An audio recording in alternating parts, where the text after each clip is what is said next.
What's up guys, my name is Ace, and today we're going to be breaking down the Exo Hover ability in Advanced Warfare. Let's get into it.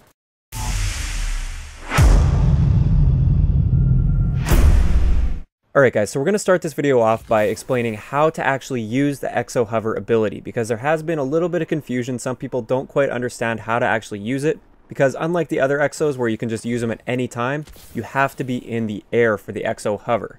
So all you have to do is you have to be in the air and you have to hit whatever button it is that you would normally use to activate the Exo ability. So any other Exo ability. So Xbox One, by default, it will be the left bumper, or L1 on PS3, PS4.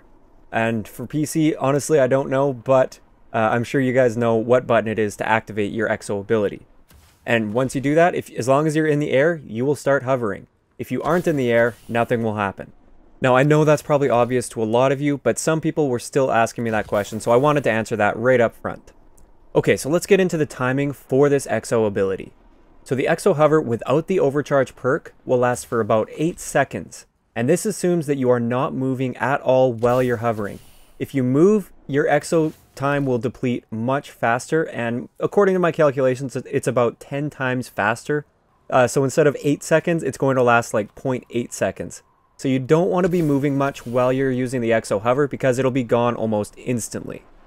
As for the Overcharge perk, it actually is kind of useful for this particular Exo ability because it lasts about 11.5 seconds rather than 8 seconds, and that extra 3.5 seconds can make a bit of a difference.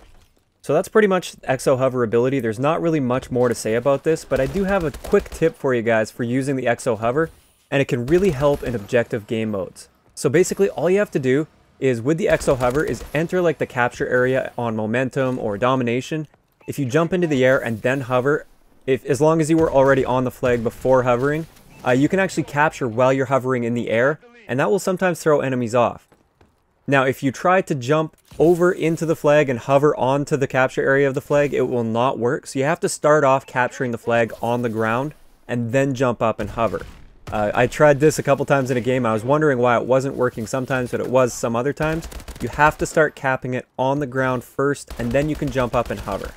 So that's just that little quick tip that I have for that. Now overall, just my thoughts and opinions on Exo Hover. I honestly don't really feel like it's all that useful for me and my playstyle. I know some snipers are really enjoying it, like you can jump up, hover, and pick off a few people while you're hovering in the air. And I know it can help you win the odd gunfight, because people are kind of getting used to the arc of people double jumping. They know when they're going to start falling to the ground, and so they'll compensate their aim for that. They'll start aiming low, and if you hover at the peak of your jump, sometimes it throws them off, and it allows you to win a gunfight that you otherwise would have lost. But for me personally, I don't feel like it helps a whole lot, at least with my playstyle, so honestly, I don't really recommend using this, but give it a try. Maybe it'll work out for you. Maybe your playstyle will mesh very well with the Exo Hover ability, and maybe you can make some really cool plays with it. So that's going to wrap it up for today's breakdown. Let me know in the comment section below which one of the Exo abilities you'd like me to cover next. If you enjoyed the video, a like rating is always appreciated, and don't forget to subscribe for more if you haven't already. I'll talk to you guys next time.